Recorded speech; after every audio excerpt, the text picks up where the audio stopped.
Hi again then guys, and welcome to, of course, another speed build for Forza Horizon 4, in particular this time for a car which is easy to overlook in a similar way to some others, but one which I actually have quite a bit of love for. It's an underdog for sure, but one with a lot to offer. It's not as expensive as a lot of the other supercars in the game, and it offers great all-round ability.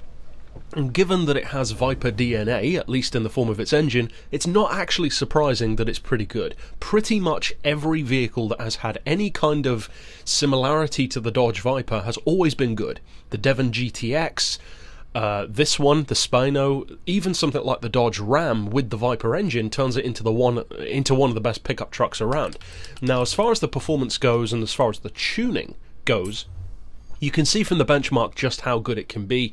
1.7 to 60, 3.1 to 100, which is a lot better than a lot of the other supercars in the game, 266 flat out.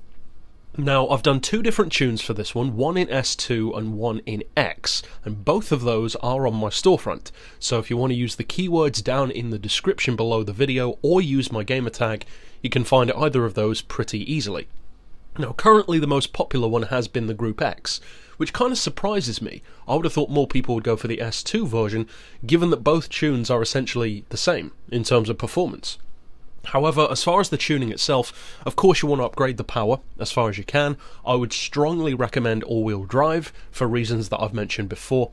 So as far as the actual setup itself, I'd recommend a final drive of 2.85. Then for the individual gears, it pretty much takes care of itself, so you don't need to do anything too radical. 2.9 for first, 2, 1.5, 1.18, 0.96 and 0.78, so very familiar. I use those kind of numbers on quite a few different cars because they work pretty well. We've got neutral camber, neutral tow, again because it's all-wheel drive, 4 degrees of caster, anti-roll on 25 and 20, springs on 85, 130, and I've got the lowest ride height, not too surprisingly. As far as dampers, I've gone for 8, 11, 4 and 5. The aero doesn't apply, of course you do have the active rear wing anyway.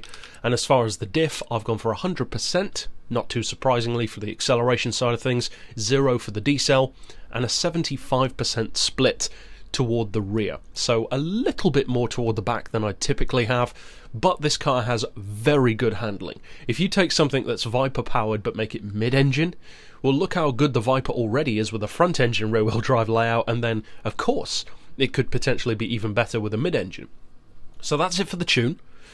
The benchmark looks very good, but of course what you want to see is, can it back up those good paper numbers with actual performance? Now, as far as performance goes, it's very good off the line, it's fantastic through corners, a lot better than a lot of people would give it credit for, and among this little group that I've got in the race itself, which is the Spano, the Zenvo, and the Lycan, all three of those cars are kind of underdogs. They've got huge numbers, but they're not typically thought of as being as good as many of the others in the game. Of the three, though, the Spano is definitely the best.